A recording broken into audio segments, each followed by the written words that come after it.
Hello मेरे प्यारे बच्चों, कैसे हैं आप लोग। वैसे तो आप लोग बहुत ही खुश होंगे और बहुत ही अच्छा आपको लग भी रहा होगा, क्योंकि मैंने आपके लिए जो क्लासेस चालू कर दी इसलिए आप लोग और भी खुश हो गए होंगे बच्चों। तो फिलहाल मैंने जो आपके लिए बच्चों कल की क्लास जो लिया था उसी को आज बच्चों फिर से कल वाली क्लास को ही कंटिन्यू करेंगे आज, और देखेंगे हम लोग किस प्रकार से पिछली वाली क्लास में बच्चों जो हमने वॉइस के विषय में पढ़ा था ना उसी के विषय में पढ़ेंगे, क्योंकि हमने उसका भी पूरा टॉपिक खत्म नहीं किया था बच्चों। तो उसी टॉपिक को आगे ले जाकर हम लोग आज उसे आगे की ओर बढ़ाएंगे। देखिए हम लोग यहाँ चालू करेंगे। तो हमने बेटा कल ये जान लिया था कि कल वाली क्लास में ये समझ लिया था कि वॉइस क्या होता है, वॉइस के दो प्रकार होते हैं, ये सब हमने जान रखा है। आज हम लोग बेटा उसमें एक और नई कड़ी सीखेंगे। क्या सीखेंगे? तो बच्चों आज ये सीखेंगे हम लोग कि आपके पास जैसे मैंने कल बताया था बच्चों कि अगर कोई भी टेंस से रिलेटेड बात आती है, यानी कि उसमें जो टेंस आता है उसके हिसाब से हेल्पिंग वर्बें अलग अलग लगाई जाती हैं बच्चों। जब हेल्पिंग वर्बें अलग अलग लगाई जाती हैं इसका मतलब क्या है, कैसे लगाएंगे मैं आपको सिखाता हूँ यहाँ पे बच्चों। केवल आप लोग देखते जाइए हमारी बात। एक तरफ मैं क्या करता हूँ आपके पास बेटा, जैसे मैंने लिख दिया, एक तरफ एक्टिव लिख दिया और एक तरफ बच्चों लिख दिया पैसिव वॉइस। अब इसका मतलब क्या है बेटा, एक तरफ मैं लिखूंगा एक्टिव वॉइस में जब आपके पास कोई टेंस का वाक्य आएगा तो आप उसे पैसिव वॉइस में कौन सी हेल्पिंग वर्ब लगाएंगे, पहले ये बात समझ लेते हैं। लेकिन उसके पहले थोड़ा सा और एक बात समझ लेते हैं, क्या कि बेटा जो हमारे पास टेंस होते हैं वो आपने तो वैसे पढ़ रखा होगा सर जी, केवल 3 टेंस होते हैं, लेकिन बेटा हर एक के 4-4 पार्ट भी तो होते हैं ना। बिल्कुल होते हैं बेटा। जब 4-4 पार्ट करेंगे सभी के तो 3 चौक यानी कि 3 4 जा 12, आपका 3 चौक 12, यानी कि 12 कुल टेंस हो गए हमारे पास बेटा। इसका मतलब क्या 12 के 12 पूरे टेंसों का बन जाएगा क्या पैसिव वॉइस? ना भैया ना, 12 टेंसों का नहीं बन सकता है। क्यों नहीं बनाने का मैं आगे आपको बताऊंगा, लेकिन किसका बनेगा ये पहले समझ लेते हैं। बेटा 12 में से मैं इसके 2 पार्ट कर देता हूँ। 12 में से बेटा 8 लोग जो होंगे वो उनका एक्टिव से पैसिव बन जाएगा, लेकिन 4 लोग ऐसे होंगे जो एक्टिव में तो हो जाएंगे लेकिन पैसिव वॉइस में नहीं हो पाएंगे। तो 4 लोग कौन से, उनके विषय में थोड़ा सा जानकारी दे देता हूं मैं आपको। बेटा 4 वो कौन कौन से लोग हैं, तो थोड़ा सा इधर आप गौर करेंगे इस बात पे। नंबर 1 पे बेटा कौन सा आएगा, तो आपको याद रखना है कि जो भी आपके परफेक्ट कंटीन्यूअस वाले टेंस होंगे वो आपके तीनों पहले निकल जाएंगे। एक और मैं आपको बताता हूं, जैसे बेटा अगर आपसे कहा जाए किसका किसका पैसिव वॉइस नहीं बनता है तो आप बोलोगे present perfect continuous, present perfect continuous बोलोगे बेटा। नंबर 2 पे कौन सा बोलेंगे बेटा, उसी तरह से सेम बोल दीजिए, क्या पास्ट परफेक्ट कंटिन्यूअस। ये बेटा आपका हो जाएगा दूसरा वाला।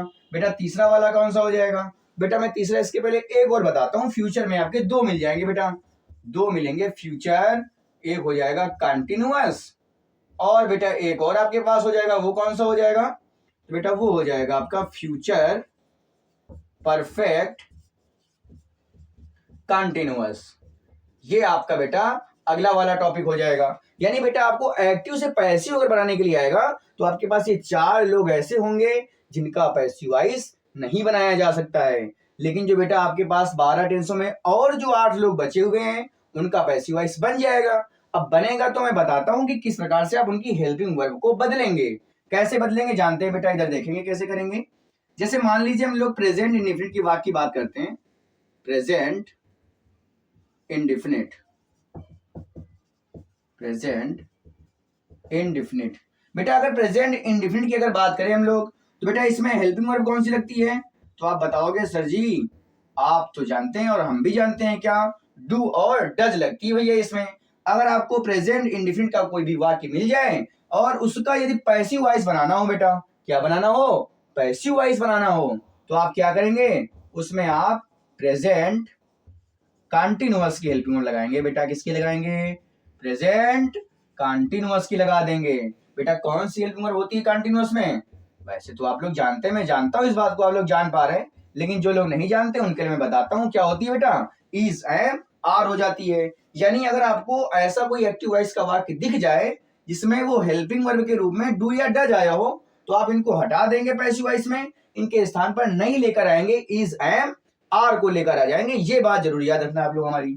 दूसरी बेटा कौन सी बात, इन्हीं से वाक्यों को बनाया जाएगा, अभी देखेंगे आप लोग हमारे साथ, जुड़े रहिए हमारे साथ वीडियो में बेटा अंत तक केवल। अगला क्या हो जाएगा, जैसे मान लीजिए आपका अगला वाला वाक्य प्रेजेंट कंटिन्यूअस का आ जाए, किसका आ जाए बेटा, प्रेजेंट कंटिन्यूअस का आ जाए, तब आप क्या करेंगे? भैया हमने कहा पहले इसकी हेल्पिंग वर्ब बता दो हमको क्या होती है। तो कहोगे सर जी अभी तो बता के आ रहा हूँ इज एम आर। तो हाँ बिल्कुल आप सही बता रहे हैं, अभी आप बता क्या रहे हैं। जैसे मान लीजिए ऐसा वाक्य आ जाता है तब आप क्या करेंगे? तो बिल्कुल मेरे साथ बस बोलते जाइए, क्या करेंगे आप?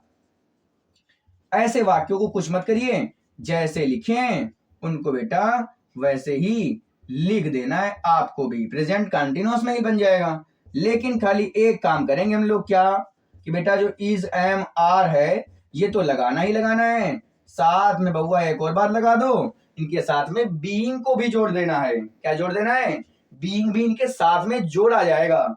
अगर इज एम आर आएगा और पैसिव वॉइस बनाना हो तो इज एम आर में से ही कोई लगेगा, लेकिन इनके साथ में बीइंग भी जोड़ेंगे हम लोग। यहां तक बात समझ में आ गई हुई सभी को? समझते रहिए केवल सभी लोग, एक एक वाक्य करके जाएंगे, तोड़ के जाएंगे, एक एक वाक्य छोड़ेंगे कोई भी नहीं हम लोग आज।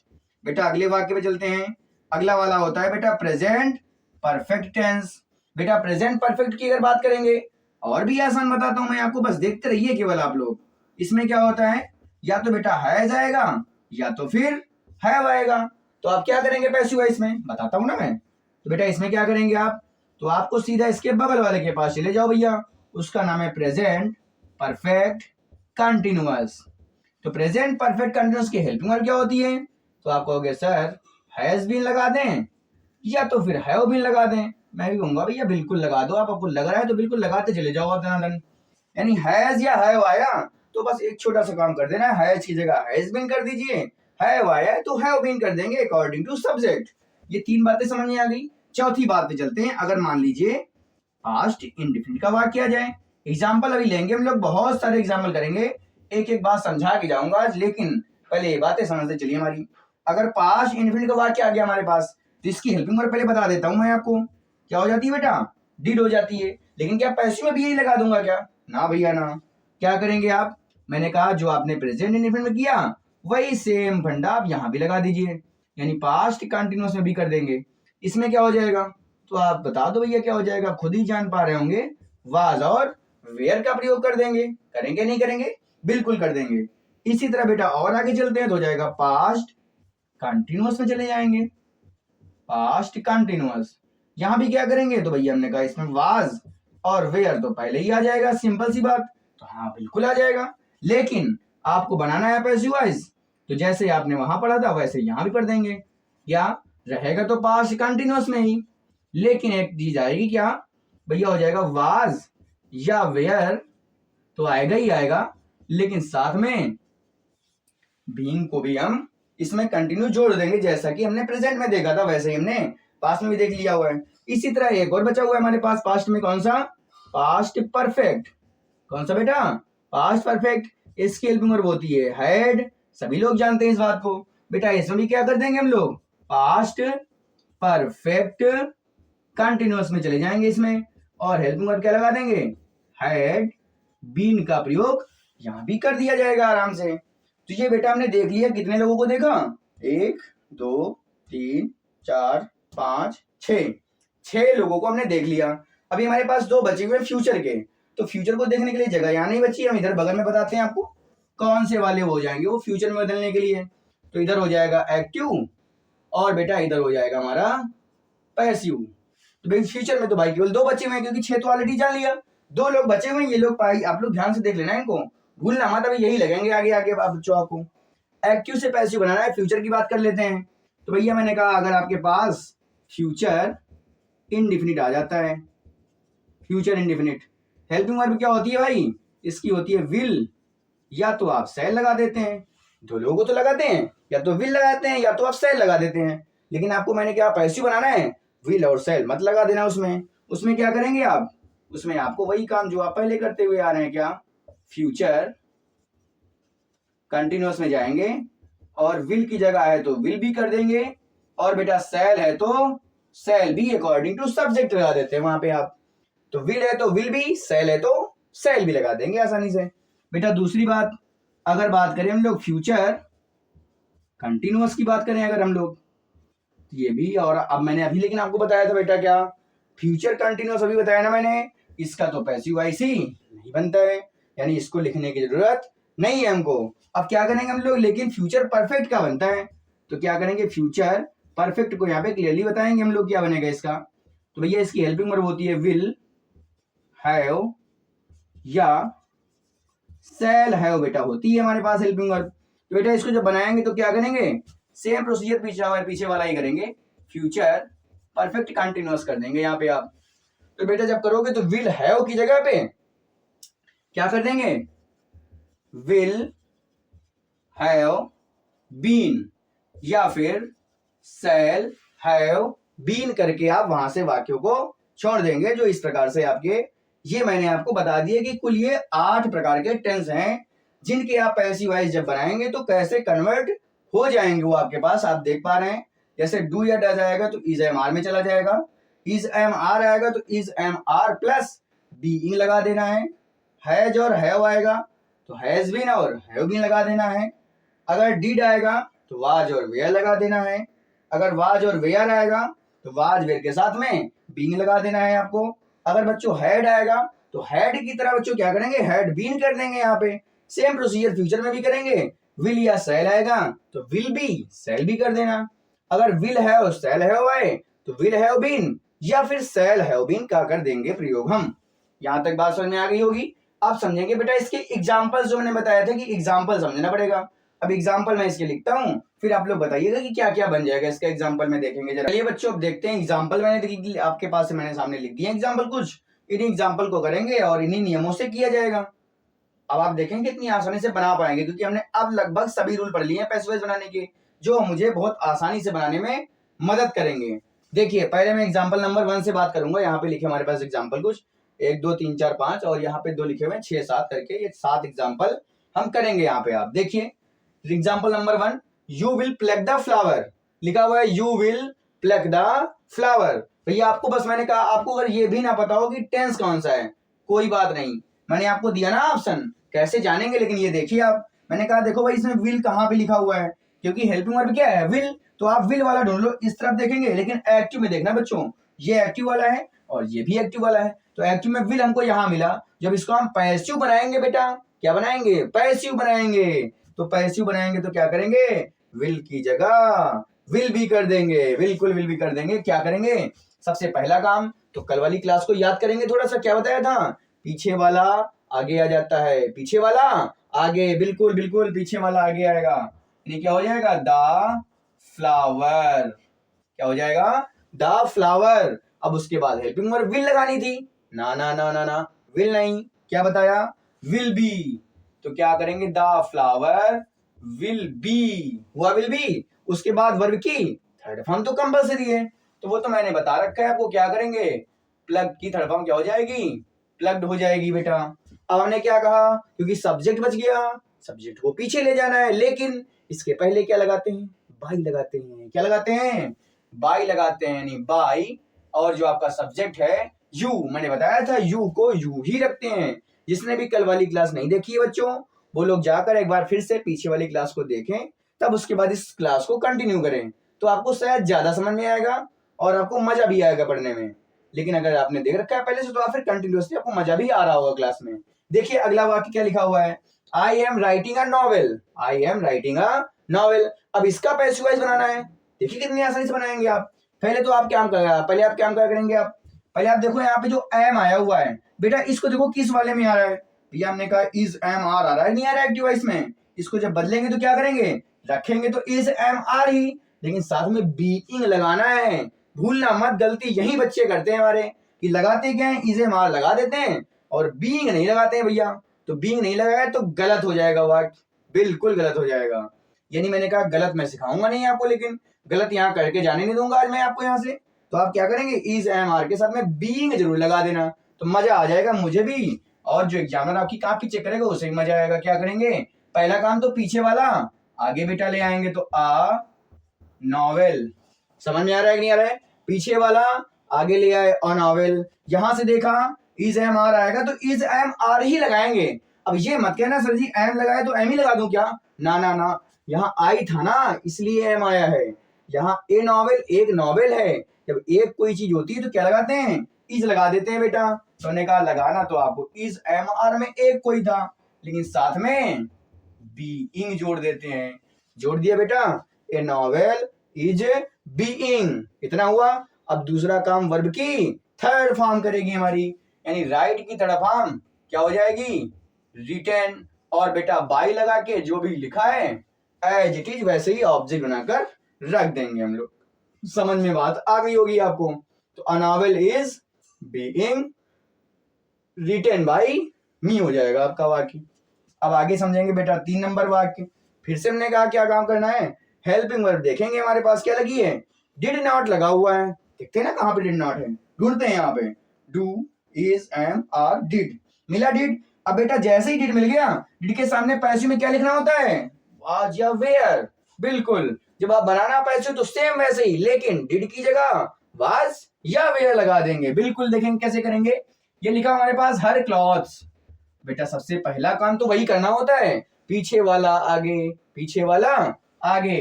हर क्लॉथ्स हुआ कि नहीं हुआ, हर क्लॉथ्स हो गया हमारे पास। अब अगली बात, हर क्लॉथ्स के बाद क्या करेंगे, भैया कपड़ा एक नहीं है, क्लॉथ्स ज्यादा कपड़े हैं, इसीलिए वाज लगाओगे कि वेयर। सभी लोग जानते होंगे क्या, ज्यादा लोगों पे वेयर लगा देते हैं, यानी वेयर हो गया हमारे पास, हर क्लॉथ्स वेयर। अब यहाँ पे वाज आ गया, तो वाज तो नहीं रख सकते हैं, क्योंकि वर्ब की थर्ड फॉर्म तो लगाना पड़ेगा भाई। हाँ एक और बात भैया याद रखना, क्या नॉट आ गया, तो नॉट आने पर तो नॉट लगाना पड़ेगा ना आपको, इसको तो गायब नहीं करेंगे, क्योंकि निगेटिव है तो निगेटिव बनेगा वो, ये बात जरूर याद रखना आप। Her clothes were not. अब वास आ गया तो वास की थर्ड फॉर्म क्या हो जाएगी, वास्ड हो जाएगी बेटा, वास्ड। अब किसके द्वारा, हमने कहा सब्जेक्ट को पीछे ले जाना है, सिंपल सी बात, क्या लगा देना है, बाई लगा देंगे, बाई। और कौन है, शीला, तो शीला को लिख दिया जाएगा एज इट इज वैसे ही। शीला का एस बड़े से बनाना, ये मत भूलना आप, क्योंकि ये एक नाम है, प्रॉपर नाउन का बड़ा अक्षर बनता है पहला वाला। अब आगे देखेंगे, I shall have completed the work लिखा हुआ है, सेम सिस्टम से आएंगे हम लोग। शैल हैव देखते हैं कहां पे लिखा हुआ है, इधर तो नहीं है, इधर आ जाते हैं, इधर है क्या, हाँ बिल्कुल लिखा हुआ है शैल हैव। मैंने कहा विल हैव, ये शैल हैव आता है, तो विल हैव बीन कर देना, या शैल हैव बीन कर देना आप। तो फिलहाल तो काम वही करेंगे, क्या पीछे वाला आगे ले आओ, कर दिया भैया द वर्क, हो गया आगे, पीछे वाला आगे। लेकिन अगर भैया एक और बात याद रखो, क्या वैसे तो पता होनी चाहिए, लेकिन मैं फिर भी आपको बताता हूं, क्या कि बेटा आई और वी आता है तो इनके साथ में बेटा हमेशा सेल का प्रयोग करते हैं, और कोई भी अन्य आ जाए सब्जेक्ट तो आप क्या करेंगे, अदर लोगों के साथ में विल का प्रयोग करोगे। किसका करोगे, विल का प्रयोग करोगे। समझ में आया कि नहीं आया, बिल्कुल आया होगा आपको। तो क्या करेंगे, वर्क आगे, मैंने कहा आई और वी होता तो सेल लगाता, नहीं तो फिर मैं सेल नहीं लगाऊंगा, क्या लगाऊंगा, विल लगाऊंगा, यानी कि विल हैव बीन हो जाएगा, the work will have been. Verb की थर्ड फॉर्म तो लगाना ही पड़ेगा। और एक बड़ी अच्छी बात होती है बेटा, क्या एक बात अच्छी बताऊं आपको, बहुत अच्छी बात है, क्या कि बेटा प्रेजेंट परफेक्ट टेंस जो होता है आपको पता होना चाहिए, कोई भी परफेक्ट टेंस हो उसमें सदैव वर्ब की थर्ड फॉर्म का प्रयोग होता है। परफेक्ट कंटीन्यूअस की बात नहीं की मैंने, केवल परफेक्ट टेंस की बात की है बच्चों। तो परफेक्ट टेंस आएगा तो वर्ब की थर्ड फॉर्म आती है, और पैसिव में तो वर्ब की थर्ड फॉर्म ही लगानी होती है। तो होगा ना आसान काम, ये बिल्कुल आसान काम हुआ, क्योंकि वहां पे थर्ड फॉर्म ढूंढनी नहीं पड़ती है, ऑलरेडी लिखी होती है, इसलिए बोल रहा था मैं। तो the work will have been completed by me, आया होगा समझ में आप सभी को। हाँ वाक्य बेटा लिखा हुआ है, she was singing a song, she was singing a song. फिर से देखेंगे वाज और वेयर कहां पे मिला था, तो ये देखिए मिला था वाज या वेयर। वाज या वेयर की जगह क्या करेंगे, वाज वेयर या उसके साथ में बीइंग जोड़ देंगे, क्या करेंगे, तो पहला काम तो वही बेटा, क्या पीछे वाले को आगे ले आएंगे, तो ए सॉन्ग हो जाएगा।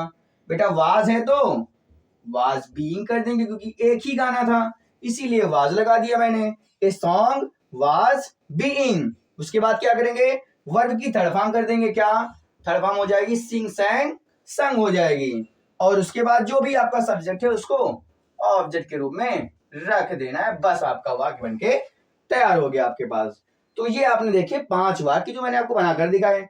अब ये 2 आपके पास जो वाक्य लिखे हुए हैं इनको तो आप लोग खुद ही बना सकते हैं वैसे तो, लेकिन फिर भी मैं एक और आपको बना के दिखाता हूँ, और लास्ट वाला लेकिन आप लोग मुझे बना के बताएंगे कमेंट सेक्शन में कि क्या बनेगा, इसका बता के बताना पड़ेगा आपको। फिर वही देखिए इधर क्या करेंगे, Ram does not beat me, तो आप देखेंगे यहाँ पे पहले भैया कि राम डज नॉट आया, तो डज नॉट कहाँ मिलेगा, पहली बार मिल गया मुझे। डू या डज, क्या करना है, इस एम आर लगा देना है भाई, पीछे वाला आगे आएगा। तो बहुत कल अच्छे से पढ़ाया था मैंने, क्या कि मी आता है तो आई में कन्वर्ट कैसे होता है, कल वाली क्लास इसलिए मैं कह रहा हूँ, बार बार देख लीजिए। आप लोग नहीं देखा तो फिर से जाकर एक बार देख लो, अगर समझ में नहीं आया तो फिर एक बार पीछे जाइए। मी वाले को आई में कन्वर्ट कर दिया, आई के साथ क्या लगाएंगे, एम लगा देंगे। तो बिल्कुल मैं एम लगा दूंगा ना फिर यहाँ पे, आई एम। उसके बाद क्या करेंगे, नॉट है तो नॉट लगा देंगे बेटा, कोई बात नहीं। बीट की थर्ड फॉर्म क्या होती है, सभी बच्चे जानते हैं, आई एम नॉट बीटन। अब किसके द्वारा, तो बाय राम। तो यहां तक आपको सारी बातें समझ में आ गई होंगी मेरे हिसाब से। तो फिर भी अगर आपको नहीं आई है तो एक बार कमेंट सेक्शन में मुझे जरूर बताना कि सर ये वाली बात समझ में नहीं आई है, तो मैं आपको हो सकता है कि और प्रयास करके समझाने का प्रयास कर पाऊं। लेकिन आपको ये 7वां वाला वाक्य करके कमेंट सेक्शन में बताना है कि क्या बनेगा इसका वाक्य आपके पास। तो अच्छा पार्टी, हमने ये तो समझ लिया है कि हमने आपके जो टेंस वाले थे वो आपको मैंने समझा के बता दिए, उसके विद एग्जाम्पल भी आपको करा दिए हैं, तो आपने वो समझ लिया है। अब हमने कहा कि आपको असर्टिव और निगेटिव तो समझ में आ गया है, लेकिन बच्चों बात ये है कि भाई हमने इंट्रोगेटिव आपको नहीं बताया है।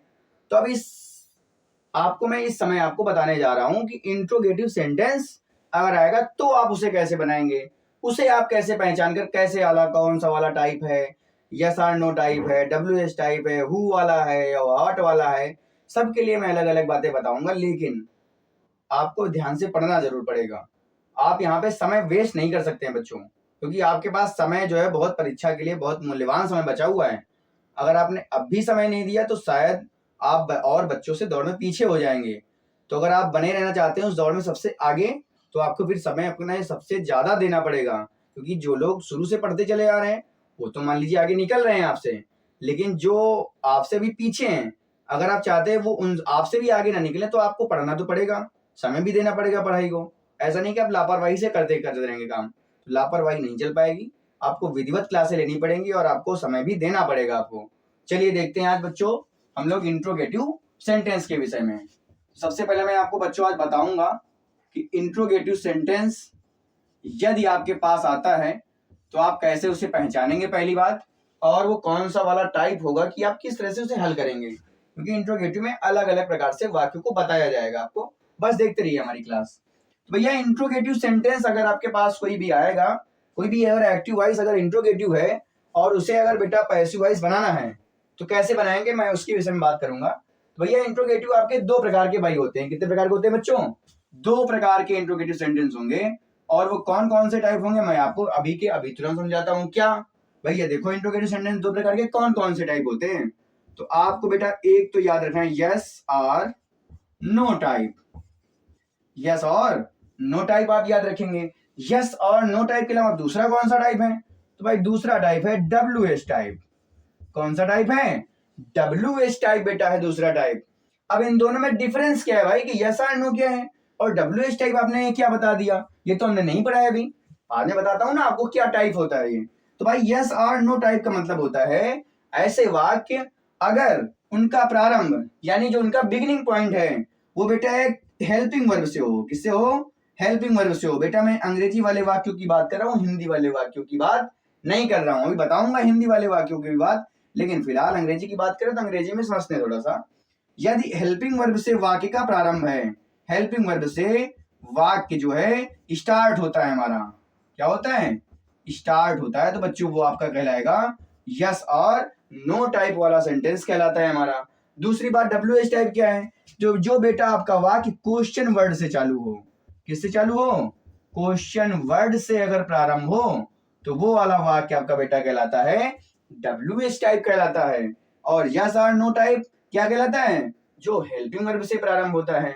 अच्छा आपके दिमाग में आ रहा होगा कुछ लोगों के क्या कि सर जी इसे यस और नो टाइप क्यों कहते हैं, तो मैं बताता हूं आपको यस और नो टाइप क्यों कहते हैं। ये कंफ्यूजन अगर आपको कभी मिलता है तो आप समझ जाएंगे आज की आज।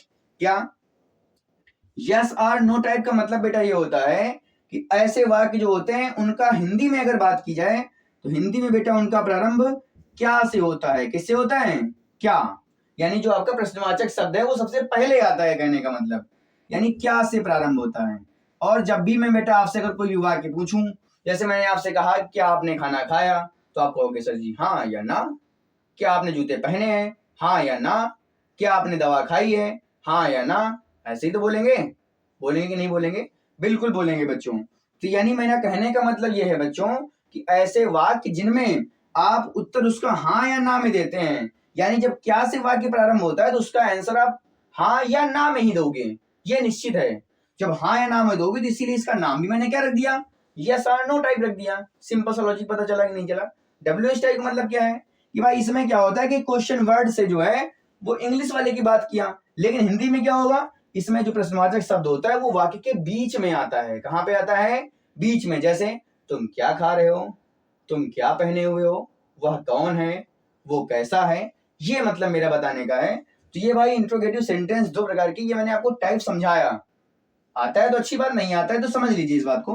दो प्रकार के हैं, एक है यस और नो टाइप, दूसरा है WH टाइप। अब इनको हम एक एक करके पढ़ाएंगे, एक एक करके समझेंगे भी हम लोग कि कौन सा यस और नो टाइप में पढ़ाना है और कौन सा WH टाइप पढ़ना है। तो भैया यस और जो नो टाइप है हमारा, पहले इसके विषय में थोड़ा सा जानकारी प्राप्त करते हैं हम लोग आज। तो यस और नो टाइप में बेटा क्या समझेंगे? तो भाई यस और नो टाइप को मैंने कहा कि आपकी जो स्ट्रक्चर होगा, इसका स्ट्रक्चर समझते हैं पहले। इसका क्या होगा बेटा? स्ट्रक्चर में अगर बात करें, अगर एक्टिव वॉइस आएगा तो कैसा बनेगा हमारे पास एक्टिव वॉइस? तो बच्चों जो हमारा एक्टिव वॉइस होगा उसमें सबसे पहले मैंने क्या बताया, अभी बताया ना क्या, कि हेल्पिंग वर्ब से प्रारंभ होगा। तो बिल्कुल लिख देते हैं ना यहाँ पे हम लोग हेल्पिंग वर्ब, लिख दिया हेल्पिंग वर्ब। दूसरी बात क्या होगी? दूसरी बात ये होगी बेटा, इसके तुरंत बाद में क्या आएगा, आपका जो भी वाक्य का सब्जेक्ट होगा वो आ जाएगा। तीसरी बात क्या होगी, अगर बेटा वाक्य में नॉट लगा हुआ है तो आएगा, अन्यथा आप नॉट को छोड़ देंगे, कोई दिक्कत नहीं।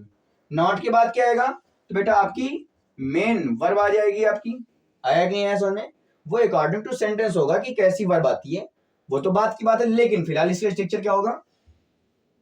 मेन वर्ब के बाद बेटा क्या आएगा आपका आएगा ऑब्जेक्ट, और ऑब्जेक्ट के बाद क्या आएगा बेटा?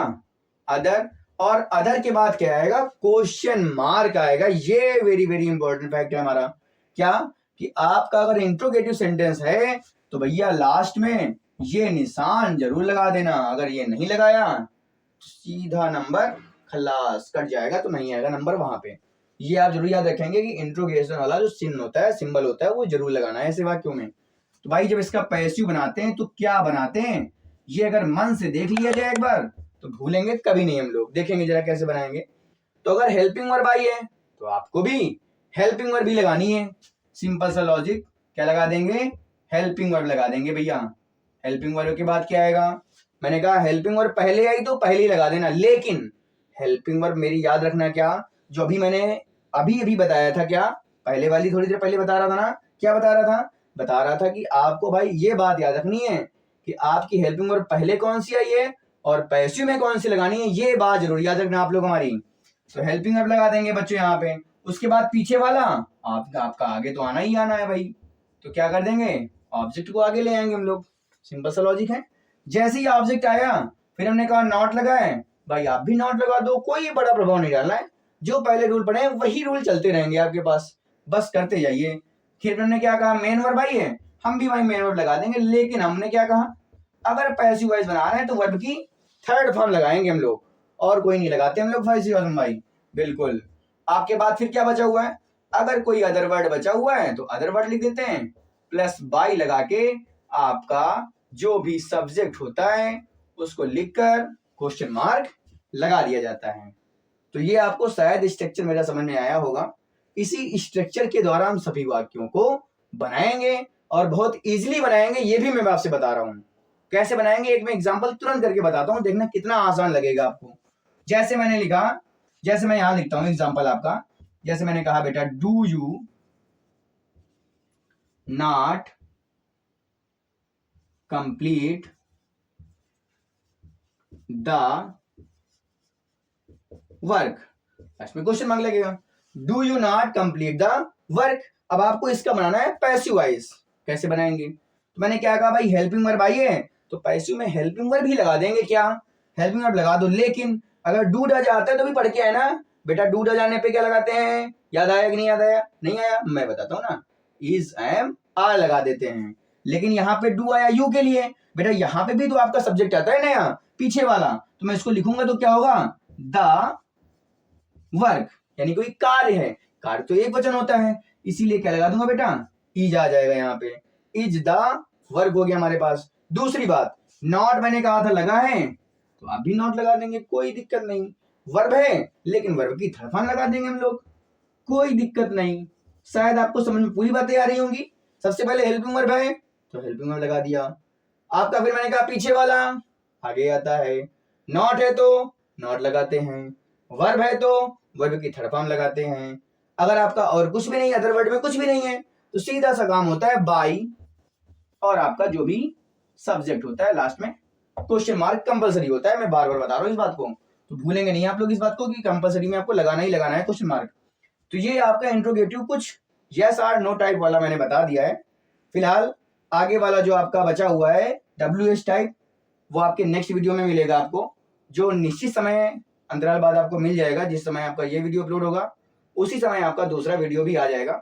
आप लोग बिल्कुल इंतजार करना हमारे वीडियो का, और आप ऐसी क्लास में पढ़ाई करते रहिए, आपकी पढ़ाई अच्छे से होती जाएगी, और मैं बोर्ड एग्जाम की बहुत ही अच्छी तैयारी करा के भेजूंगा, ताकि आपके अच्छे से अच्छे नंबर आ सकें और आप हमारा भी नाम कर सकें और अपने माता पिता का भी नाम रोशन कर सकें बच्चों।